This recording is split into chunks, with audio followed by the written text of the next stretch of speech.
I read somewhere about you where you said you had a spiritual awakening. That's right. Tell me more about it, because that's the space many people are afraid to, they laugh at it when you say intuition. It's not really, logic seems to have taken a far ahead, map with people rather than intuition, right? How did this spiritual awakening transform you? Throw some light, Preeti.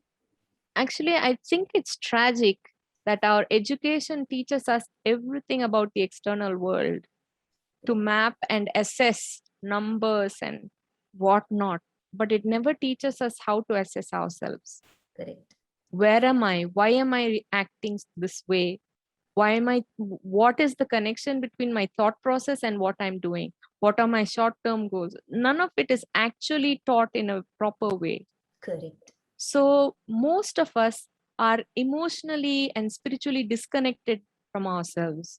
Correct. So I feel that it was actually a blessing that I was thrown back, forced to go into a body that is not working. So I need not concentrate on a body that is not supporting further external world activities. So I can go within and find out what ticks within me. Who am I?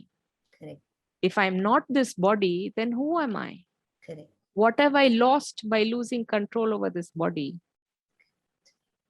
It's nothing but my illusions. Correct. Other than my thought that I have control over everything, I've not lost anything. And it's actually a wonderful thing to lose that illusion, isn't it? Correct. Absolutely. Absolutely. It's like the false reality that we tend to nurture and fail to recognize the core, right? Right. So through two near-death experiences at various junctures in my life, where I found that all my fear was gone. Whenever I go and speak at schools and colleges, I tell people that, hey, when you Google what are the two greatest fears that people have, the first one happens to be public speaking. Correct. And the second one happens to be death. Death. And I think the third one is taxes, and I can't comment on that.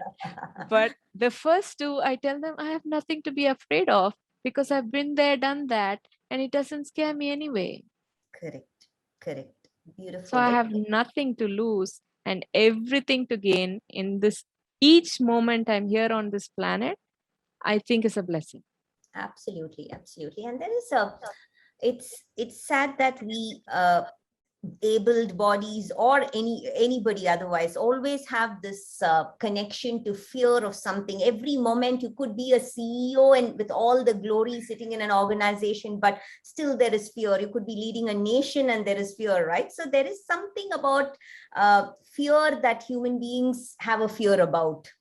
And right. and that's as you said, the journey cannot go for conquering that externally, right? It has to be internal and your own realization. That's the truth. Yes, I have a quote. Really, it's an experiential learning that true success is not that person who has everything, because that person has everything to lose, but one who needs nothing. And in this moment, I need nothing to be happy. Correct. Beautiful. Well said, Preeti.